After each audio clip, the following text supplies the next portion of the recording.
Ray's passion for his art was the driving force of his life, his very existence.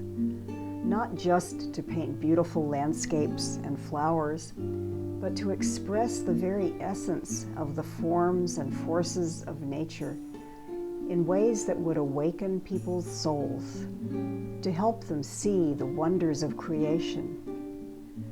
He cared so deeply for the earth, the land, ocean, rivers, trees, and sky, never tiring of finding new ways of revealing the beauty and magic of it. He was deeply curious about the microcosm and the macrocosm, from the tiniest atom to the expanse of the universe.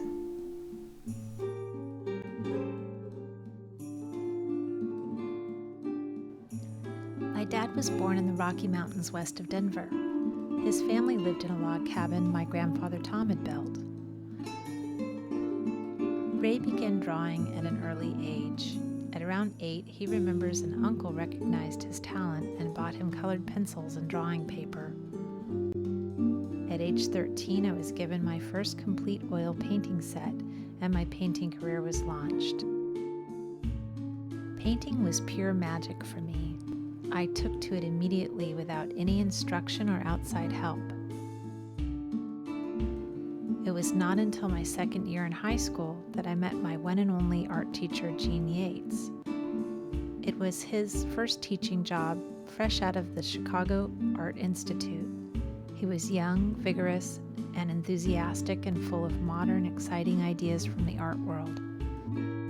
Rather than fulfill classroom assignments, he gave me full rein to experiment and many media along with very individual instruction.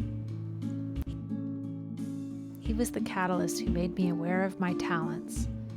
From then on, there was never any question in my mind about my life's vocation.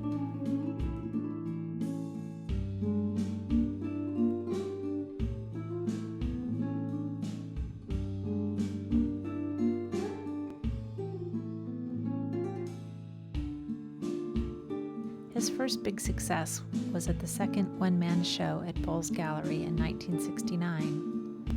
An LA corporation, Southern California Carton Company, purchased the entire show.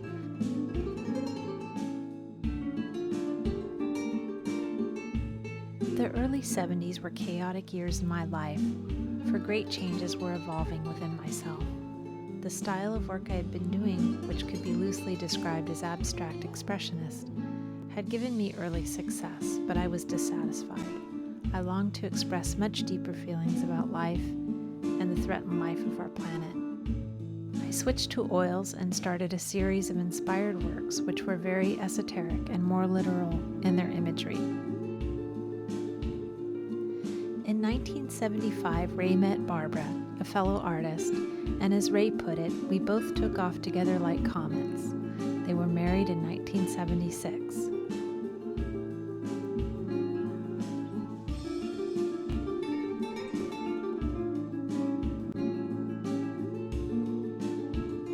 Ray was one of the founding members of the Arts Guild in 1977. As Sal Gardino recalls, it started with a germ of an idea when we all did a small art show in the plaza.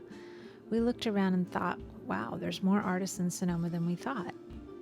After a few talks, they decided to have a meeting and invite interested people to plant the seed for an arts organization. They started with a core group of 7 that became the original members of the Arts Guild. The group was Sal Gardino, Ray, Richard Roth, Donna Gardino, Bev Prevost, Dave Prevost, and John Mercer. Richard was executive director, Sal was president, and Ray was vice president.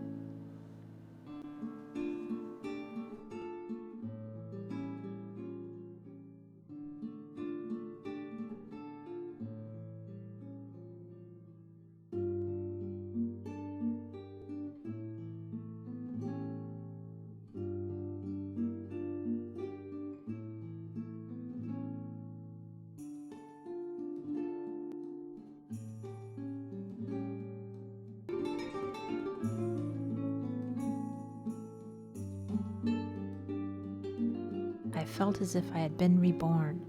The clarity of light, the rich and varied color and the magnificent sky has brightened my palette to a luminosity I had never imagined possible.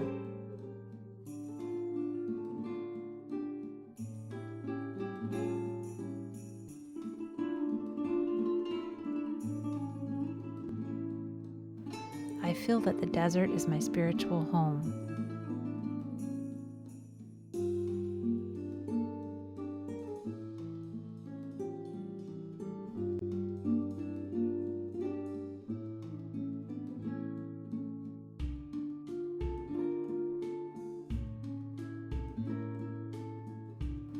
In the mid-90s, Ray felt the desire to explore.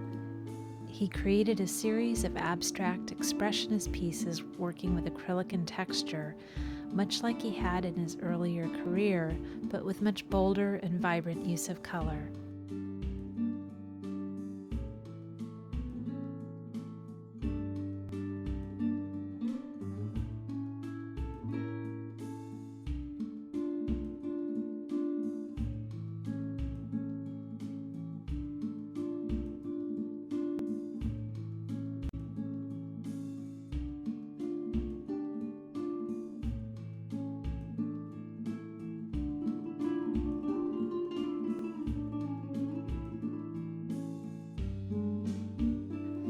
In 1998, Ray was voted Sonoma City Artist Treasure. I know he was deeply honored by this recognition. Most significantly, Ray has left a legacy of incredible beauty, including nearly 3,000 paintings cataloged.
On September 3rd, 2007, after a struggle with cancer, Ray passed away.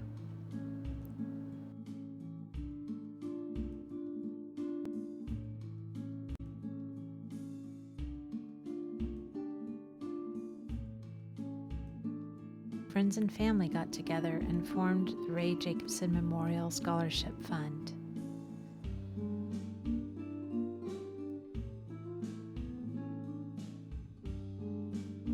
The mission of the fund is to continue Ray's lifelong commitment to art and the creative spirit by furthering the higher education of promising Sonoma Valley student artists.